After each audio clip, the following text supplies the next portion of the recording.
नमस्कार, मैं अनूप। स्वतंत्रता दिवस की आप सभी को बधाई एवं शुभकामनाएं। आज जब हम बात कर रहे हैं स्वतंत्रता दिवस की 15 अगस्त पे, तो क्या हम वाकई स्वतंत्र हैं? क्या हम अपनी बातों को निष्पक्षता के साथ रख सकते हैं?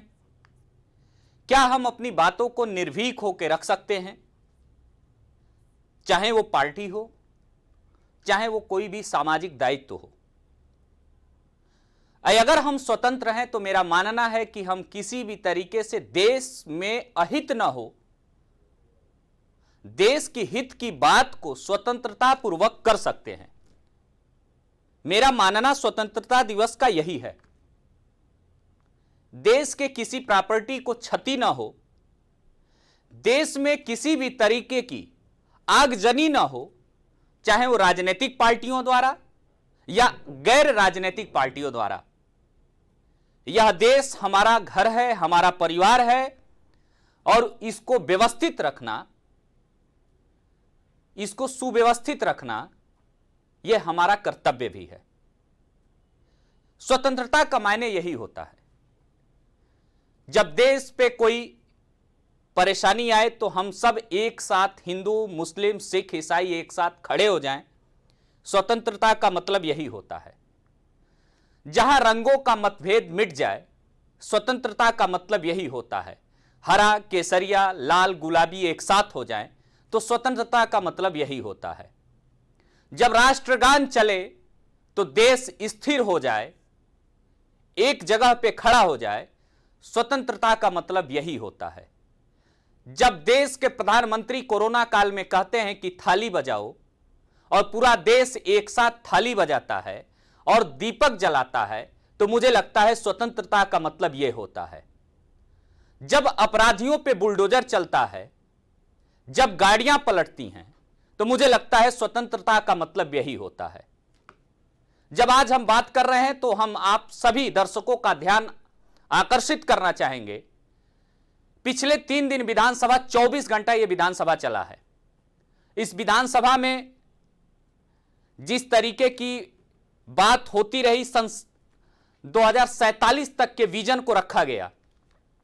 2047 तक के विजन में पक्ष और विपक्ष के लोगों ने बहुत सारी बातें कही, वो चाहे मथुरा का ट्रस्ट हो या विकास की बात हो। और इन 2 दिनों में, इन 24 घंटों में, 14 अगस्त से लेकर और 15 अगस्त जब हम बात कर रहे हैं, तो एक नाम बड़ा चर्चा में आता है, जिसका नाम होता है पूजा पाल। वही पूजा पाल जो राजू पाल की पत्नी होती हैं। 25 जनवरी 2005 को राजू पाल की हत्या होती है, और एक दुल्हन अपने ससुराल को भी सही से समझ नहीं पाई होती है, तब तक उसका सुहाग उजड़ जाता है। गौर करने वाली बात यह है कि उस समय का एक आतंकी, जिसके आतंक से पूरा उत्तर प्रदेश कांपता था, यूं कहें उत्तर प्रदेश नहीं तो हिंदुस्तान के कुछ प्रदेशों में उसका दबदबा था। किसी के सरकार में, जागीर में इतनी दम नहीं थी कि उसके गिरेबान पे हाथ डाल सके। पर कहीं ना कहीं आतंक का खात्मा तो होता ही है। मेरा मानना है कि जब कहीं गलत होगा तो कहीं ना कहीं कोई व्यक्ति ऐसा आएगा जो गलत व्यक्ति का या गलत करने वाले का खात्मा करेगा। मैंने 12 साल की पत्रकारिता में लगभग सभी तरीके की स्पोर्ट्स, राजनीति, क्राइम मैंने खबर करी है। मैं नहीं कहता कि अखिलेश यादव ने कोई काम नहीं किया है। मैं नहीं कहता कि मायावती ने कोई काम नहीं किया है। मैं नहीं कहता कि कल्याण सिंह जी ने कोई काम नहीं किया है। मैं नहीं कहता कि राजनाथ जी ने कोई काम नहीं किया है। सबने अपने अपने समय में, अपने अपने तरीके से उत्तर प्रदेश को सजाने का काम किया है। पर मैं एक जगह आके रुक जाता हूं, एक उत्तर प्रदेश का निवासी होने के नाते, एक जर्नलिस्ट होने के नाते, और एक आम नागरिक होने के नाते, कि जब कल पूजा पाल विधानसभा में परसों 13 अगस्त को जब वो बात कर रही थी तो बार बार भावुक हो रही थी अपने पति की बातों को लेकर। और निश्चित रूप में भावुक स्वाभाविक है कि एक नई दुल्हन का 9 दिन में मांग उजड़ जाता है। और पता नहीं कितने दुल्हनों का और कितने भाइयों का कलाई सूना कर गया ये अतीक अहमद। जी हां, मैं अतीक अहमद की बात कर रहा हूं। आज स्वतंत्रता दिवस पे मैं अतीक की बात करना भी चाहता हूं, क्योंकि जो गुस्सा पूजा पाल में है, जो गुस्सा प्रयागराज में रहने वाले लोगों को है, एक निष्पक्ष पत्रकारिता करने की वजह से वो गुस्सा मेरे में भी है। पर कहीं ना कहीं जब हम चैनलों में काम करते थे तो कुछ चैनलों की अपनी क्राइटेरिया होती थी, कुछ सरकारों की क्राइटेरिया होती थी, कुछ सरकारों की बातें होती थी। पर जब मैं न्यूज़ 7 के मंच से आज स्वतंत्रता दिवस पे बात कर रहा हूं तो मुझे लग रहा है कि जो 3 दिनों में विधानसभा में हुआ वो नहीं होना चाहिए था। अखिलेश यादव जी, जब आप इकाना स्टेडियम का निर्माण करने का प्रस्ताव आपने रखा तो सबसे पहला जर्नलिस्ट मैं था जिसको मैंने फ्रंट पेज पे जगह दी थी। जब आपने आगरा एक्सप्रेसवे का काम किया तो मैंने फ्रंट पेज पे जगह आपको दी थी और मैंने ही लिखा था कि बड़े पुत्र होने का दायित्व तो बखूबी निभा रहे अखिलेश, उत्तर प्रदेश को समझते अखिलेश। पर मैं एक जगह आके रुक जाता हूं। जब ऐसे माफियाओं की बात होती है तो आपकी पार्टी उनके साथ खड़ी क्यों होती है? जब अतीक की बात होती है तो आपकी पार्टी क्यों खड़ी होती है? क्या पूजा पाल के पति की हत्या अतीक अहमद ने नहीं कराया? क्या अतीक अहमद का उत्तर प्रदेश में आतंक का दबदबा नहीं था? जो काम योगी आदित्यनाथ को करनी चाहिए थी वो काम आपको करना चाहिए था, पर आप नहीं कर पाए। मुझे कहने में कोई गुरेज नहीं है कि आपकी सरकार और आपके लोग उनके साथ गलबैयां कर रहे थे। देवरिया में अतीक बंद होता है और लखनऊ के व्यवसायी को बुला के देवरिया के जेल में मारा जाता है। क्या अखिलेश जी आप भूल गए हैं?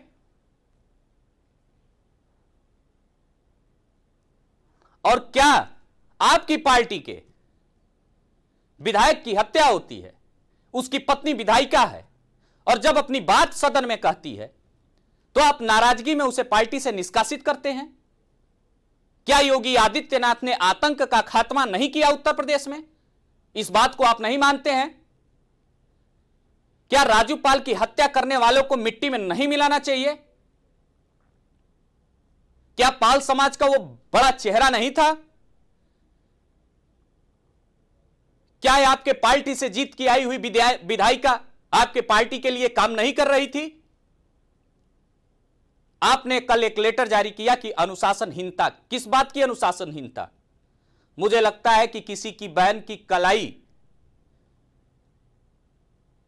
हमेशा के लिए सुना हो जाए और किसी का मांग उजड़ जाए तो मुझे लगता है कि ऐसी अनुशासनहीनता हमेशा करनी चाहिए अखिलेश जी। यह बात इसलिए आप दर्शकों को बताना चाहता हूं कि शायद मेरी बात अगर अखिलेश जी तक पहुंचे तो वो विचार करें। मैं किसी पार्टी का प्रवक्ता नहीं हूं। आप विपक्ष में होने की वजह से जो दिल्ली में आपने किया और जो आईना आपने पक्ष को दिखाया, नरेंद्र मोदी सरकार को आपने दिखाया, मैंने समर्थन आपका किया। पर मैं वहां समर्थन नहीं करता हूं कि जब सदन में एक आपकी महिला विधायक जब अतीक अहमद के कारनामे का खुलासा करती है और योगी आदित्यनाथ को धन्यवाद देती है तो एक निष्कासन का लेटर आ जाता है।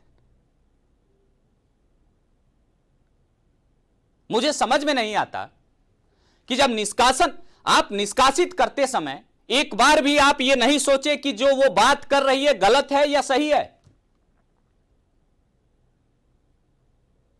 3 बार की विधायिका हैं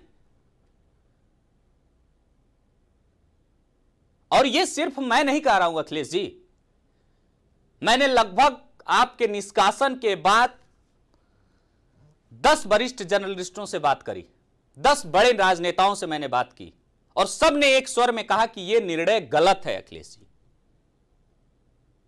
कहीं न कहीं आपको आज नहीं, आप सत्ता में भी रहेंगे तो भी योगी आदित्यनाथ की इस बात में चर्चा करनी पड़ेगी। मैं राजनीति की बात नहीं करता, मैं वर्ग विशेष की बात नहीं करता, मैं हिंदू मुसलमान की बात नहीं करता, मगर जरा आप अकेले में बैठ के सोचिएगा कि जब आप पहली बार मुख्यमंत्री बने और मुख्यमंत्री बनते हुए आपने कहा था कि माफियाओं के लिए पार्टी में कोई जगह नहीं थी, तब फिर मैंने लिखा था अखिलेश नए तेवर में। मैंने माना कि आपने मजबूरियों में सरकार को चलाई, आपके ऊपर बहुत सारे दबाव थे, आप माफियाओं को दरकिनार नहीं कर सकते थे, पर आप माफिया के साथ खड़े होंगे यह मुझे नहीं लगता था। संयोग देखिए कि पूरा देश स्वतंत्रता दिवस मना रहा है, आजादी के जश्न में डूबा हुआ है, और हम आज पूजा पाल की बात कर रहे हैं। पूजा पाल की इसलिए बात कर रहे हैं कि जब अतीक जैसे माफिया का, या यूं मैं कहूं आतंकवादी का खात्मा हुआ योगी आदित्यनाथ की सरकार में, तो प्रयागराज सच में तब जाके स्वतंत्र हुआ। जब बुलडोजर चलना शुरू हुआ योगी आदित्यनाथ का, जब गाड़ियां पलटना शुरू हुई, तब जाके कहीं ना कहीं जो माफिया हैं, जो लोगों के घरों पे कब्जा करते थे, बेटियों की आबरू के साथ खेला करते थे, तब जाके कहीं ना कहीं असली मायने में स्वतंत्रता आई। बहुत सारे मुद्दों पे हम आके इस सरकार का एक पत्रकार होने के नाते विरोध करते हैं, बहुत सारे मामले होंगे, मगर हम स्वतंत्रता दिवस पे उस पे बात करेंगे कि जब एक गरीब अपने घर से शाम को निकलता है तो उसके अंदर कोई दहशत नहीं होती है, क्योंकि उसके पास गाड़ी लाव लश्कर नहीं होता है। अखिलेश जी, ये उत्तर प्रदेश का आधा आबादी क्षेत्र किसानों से है। मैं भी एक किसान परिवार से हूं। मुझे याद है कि जब एनडी तिवारी जी की सरकार हुआ करती थी, जब आपके पिताजी स्वर्गीय मुलायम यादव जी की सरकार हुआ करती थी, किस तरीके से गन्ना में घटतौली होती थी। उस गन्ना घटतौली में किसानों को कितना परेशान होना पड़ा, और जब यह बात आपके पिताजी और उत्तर प्रदेश के पूर्व मुख्यमंत्री मुलायम यादव जी को पता चली तो उन्होंने जांच करवाया और घटतौली पे उन्होंने रोक लगाने का भी प्रयास किया और गन्ने का मूल्य बढ़ाया। मैं कहता हूं कि उन्होंने कुछ काम अच्छे किए, आपने भी अच्छे काम किए, युवाओं को लेकर एक बेहतर इंफ्रा डेवलप किया लखनऊ में। निश्चित रूप में भारतीय जनता पार्टी ने आज इकाना में अटल इकाना स्टेडियम नाम दे रखा है, मगर मेरा मानना है कि आपने एक अच्छा इंफ्रा दिया, जहां से नेशनल फ्लैग पे जो आज क्रिकेट में बच्चे चमक रहे हैं वो आपकी देन है। पर मैं कैसे न कहूं कि जो माफिया भी फलक पे चमक रहे हैं उसमें आपकी पार्टी की देन है। आपने अतीक का अगर अंत अपनी सरकार में कर दिया होता तो शायद योगी आदित्यनाथ की आज बात ना हो रही होती, और शायद पूजा पाल विधानसभा में धन्यवाद ज्ञापित नहीं कर रही होती। पर आपकी मजबूरी रही हो या आपके ऊपर कोई दबाव रहा हो, अतीक पे लगाम आप लोग नहीं लगा पाए, और अतीक जैसे पता नहीं कितने माफिया थे। यहां योगी आदित्यनाथ कहते हैं कि अगर बहनों के साथ, बेटियों के साथ दुर्व्यवहार होगा, गलत होगा, तो वो दूसरे चौराहे पे ढेर पाया जाएगा। ये कहने में किसी की हिम्मत सिर्फ और सिर्फ थी तो योगी आदित्यनाथ में थी। ये अगर मैं बात करूं तो भारतीय जनता पार्टी की भी सरकारें थीं। हिंदुत्व पर मुखर होकर कल्याण सिंह ने बात किया, अयोध्या पे मुखर होकर कल्याण सिंह जी ने बात किया, पर कभी माफियाओं पे, हां नकल माफियाओं पे उन्होंने काम किया। राजनाथ जी ने भी काम किया, उन्होंने किसानों को लिए काम किया, पर कोई ऐसा मुख्यमंत्री आजादी के बाद नहीं आया और उत्तर प्रदेश उत्तराखंड के बंटवारे के बाद नहीं आया जो ये कह सके कि माफियाओं के घर पे बुलडोजर चलेगा और माफियाओं का खात्मा होगा। यह सिर्फ और सिर्फ कहने की कुवत सिर्फ योगी आदित्यनाथ में थी। ऐसा क्यों? यह मेरा सवाल है आप लोगों के लिए, आप दर्शकों के लिए भी है और समाजवादी पार्टी के लोगों के लिए भी है और भाजपा के लिए है कि भाजपा में भारतीय जनता पार्टी की 2017 में सरकार बनती है और गोरखपुर गोरखनाथ मंदिर से एक भगवादारी चलता है और जो कहता है कि अब माफियागिरी नहीं चलेगी, अब बेटियों की आबरू नहीं लूटी जाएगी, अब व्यवसायियों के साथ गलत नहीं होगा, अब किसी की जमीन कब्जा नहीं होगी। यह कहने का मद्दा सिर्फ अगर योगी आदित्यनाथ में है तो मुझे लगता है अखिलेश जी आप में भी होना चाहिए, क्योंकि 27 का चुनाव नजदीक है। आप लोग सत्ता के इर्द गिर्द तो घूम रहे हैं मगर सत्ता में नहीं आ पा रहे हैं, तो सत्ता में आने के लिए स्पष्टवादी होना पड़ेगा अखिलेश जी। बसपा से जब मन करे माफिया जिस पार्टी से चाहे चुनाव लड़ लेते थे, कभी बहन जी के साथ गलबैया करते थे तो कभी आपकी पार्टी के साथ गलबैया करते थे, पर किसी में इतनी कुवत नहीं थी जो योगी आदित्यनाथ ने दिखाई। तब मैं जाके आज इस स्टूडियो में स्वतंत्रता दिवस के दिन मैं योगी आदित्यनाथ की बात करता हूं, एक आक्रोश के साथ बात करता हूं कि ऐसा क्यों नहीं हुआ।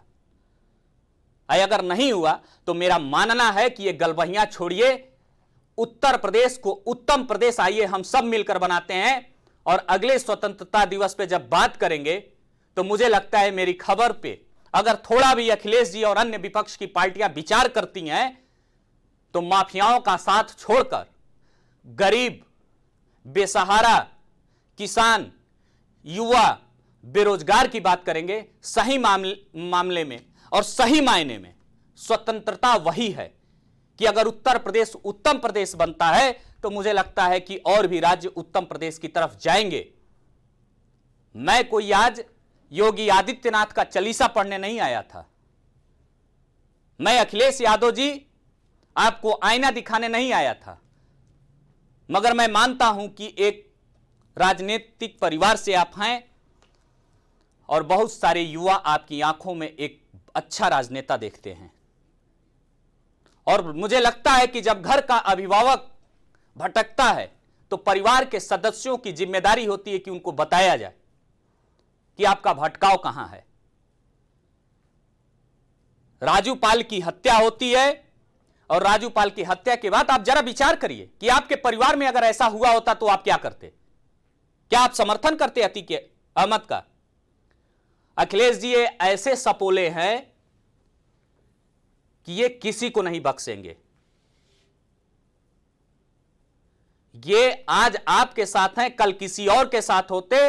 अतीक चूंकि मर चुका है, अगर जिंदा होता तो कल के डेट में आपके लिए भी सरदर्द बनता, और ये आपको पता था पर आप में हिम्मत नहीं थी। और योगी आदित्यनाथ जी को यह पता था पर योगी आदित्यनाथ जी को यह हिम्मत थी, उन्होंने सरकार सत्ता की लालच नहीं की और कहा कि जो गलत करेगा उसकी गाड़ी पलटेगी, बुलडोजर चलेगा और उत्तर प्रदेश में सरकार एक लगाम पे काम करेगी। हनक होनी चाहिए सरकार की, अगर हनक नहीं है तो बेहनक से कोई मतलब नहीं है। किसान की बात होनी चाहिए, बेरोजगारों की बात होनी चाहिए। आखिर आप बताओ ना, स्वतंत्रता का मतलब होता क्या है? इतने दिन हमें स्वतंत्र हो गया, बताओ क्या मायने होता है? ग्राम प्रधान जो होता है 5 साल में एक लग्जरी साइकिल से चल के ग्राम प्रधानी जीतता है और स्कॉर्पियो तक पहुंच जाता है। क्या स्वतंत्रता का मतलब यही होता है? और हमें देश में देशभक्ति है तो मुझे लगता है कि हर जर्नलिस्ट को, हर नागरिक को देश को लूटते हुए नहीं देखना चाहिए और उसे आवाज उठानी चाहिए। मैं नहीं कहता कि मुख्तार का पूरा परिवार गलत है, मैं नहीं कहता, पर क्या मुख्तार अंसारी गलत नहीं थे? क्या मुख्तार अंसारी गलत नहीं थे? जरा फील्ड में निकला जाए और मुख्तार अंसारी को लेकर सर्वे किया जाए।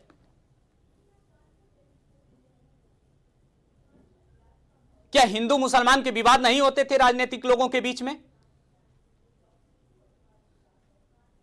मैं तो कहता हूं, हर बार कहता हूं कि मुझे मंदिर भी प्यारी है, मस्जिद भी प्यारी है, कहीं राम लिख दो, कहीं रहमान लिख दो।